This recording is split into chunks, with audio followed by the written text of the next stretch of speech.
पर कांग्रेस की दिल्ली में अहम बैठक जारी है। इस बैठक में कांग्रेस के सभी प्रदेश प्रभारी महासचिव और विधायक दल के नेता समेत कई बड़े पदाधिकारी शामिल हैं। बैठक में महाराष्ट्र में शिवसेना के साथ सरकार बनाने से देश भर में फायदे और नुकसान पर चर्चा हो सकती है। तो कांग्रेस की ये बैठक सभी प्रदेश प्रभारियों को इस बैठक में बुलाया गया है, जो इस बैठक का हिस्सा हैं। और इस बीच कांग्रेस इन सभी प्रदेश प्रभारियों से बातचीत करेगी, राय मशवरा लेगी, जिसमें प्रभारी महासचिव और विधायक दल के नेता भी शामिल होंगे।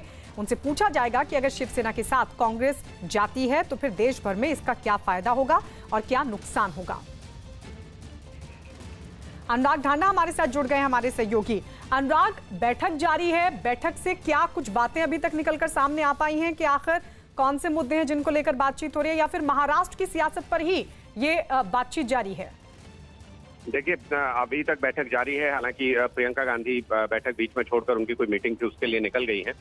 जो सूत्रों से हमें जानकारी मिल रही है वो ये कि फिलहाल तमाम जो चर्चा चल रही है इन दो मुद्दों पर चल रही है कि किसानों के मुद्दे को कांग्रेस को पूरे देश में जोर शोर से उठाना चाहिए, और इसी मुद्दे को लेकर और साथ ही आर्थिक मंदी के मुद्दे को लेकर 30 नवंबर को एक बड़े प्रदर्शन की तैयारी कांग्रेस दिल्ली में कर रही है, जिसके जरिए कि उस मुद्दे को हाईलाइट किया जा सके और कांग्रेस अपनी जो नाराजगी है वो दिखा सके। इस बीच में कितने अंतराल पर 30 नवंबर से पहले देश के अलग अलग हिस्सों में किस तरीके से प्रोटेस्ट कर सकती है कांग्रेस, जो एसपीजी सुरक्षा वापस ली गई गांधी परिवार की, उसको लेकर, किसानों के मुद्दों को लेकर और आर्थिक मंदी को लेकर, इन मुद्दों पर कहां कहां प्रोटेस्ट किया जाएगा, कैसे प्रोटेस्ट किया जाएगा, उसकी प्लानिंग पर अभी चर्चा चल रही है डिटेल में। और कुछ ही देर में फाइनल मसौदा सामने आ जाएगा कि कांग्रेस के ये प्रदर्शन कैसे होंगे। लेकिन अभी सूत्रों से जो जानकारी है 30 नवंबर को एक बड़ा कंसोलिडेटेड प्रदर्शन दिल्ली में कांग्रेस करने जा रही है। चलिए, नजर बना के रखिएगा अनुराग, लौटेंगे आपके पास। और इस बीच आपको बता दें, महाराष्ट्र में सरकार बनाने के लिए कांग्रेस और एनसीपी के बीच बातचीत लगातार जारी है। एनसीपी अध्यक्ष शरद पवार कल सोनिया गांधी से मिलने दिल्ली आ रहे हैं। कांग्रेस के नेता मल्लिकार्जुन खड़गे के मुताबिक सरकार गठन के लिए आगे की चर्चा अब दिल्ली में ही होगी। उन्होंने कहा कि दोनों नेताओं की बैठक में आगे की रणनीति पर चर्चा होगी। खड़गे का दावा है कि कल महाराष्ट्र में सरकार बनाने पर कुछ फैसला सामने आ सकता है। एजेंडा तो अब तय नहीं हुआ है। अब टीवी में उसमें आप जो देख रहे हैं बहुत से अफवाहें फैल रहे हैं, वो सब गलत है, उसमें कोई तथ्य नहीं। 17 तारीख को ये निश्चित होगा कि जब हमारे दोनों नेता बैठेंगे, चर्चा करेंगे, उसके बाद में आगे की रणनीति क्या होगी, किस ढंग से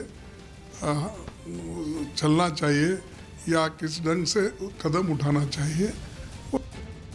उधर शिवसेना ने अपने मुखपत्र सामना में बीजेपी पर जोरदार हमला बोला। सामना में कहा गया है कि महाराष्ट्र में नए समीकरण बनते देख कुछ लोगों के पेट में दर्द हो रहा है। सामना में लिखा गया कि परेशान लोग बनने वाली सरकार को श्राप दे रहे हैं कि सरकार ज्यादा देर तक नहीं चलेगी। सामना के मुताबिक 105 सीट वाले लोगों की ऐसी मानसिकता स्वास्थ्य के लिए खतरनाक है।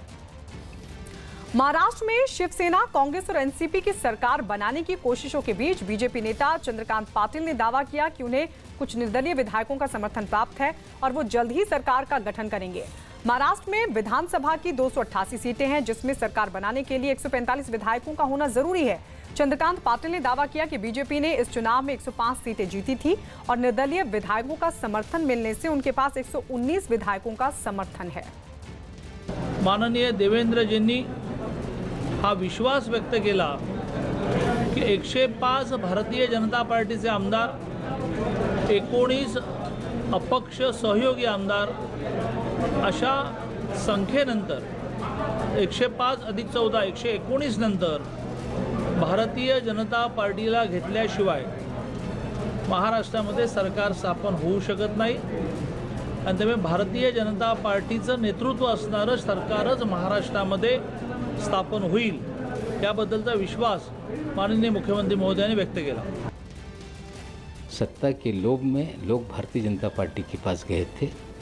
बीजेपी को डर सता रहा है कि सत्ता के लोभी पार्टी के छोड़कर भाग न जाएं, इसलिए उन्हें रुकाए रखने के लिए चंद्रकांत पाटिल जी हों, चाहे अध्यक्ष महोदय, चाहे पूर्व मुख्यमंत्री हों, लगातार बयान दे रहे हैं कि हमारी ही सरकार बनेगी।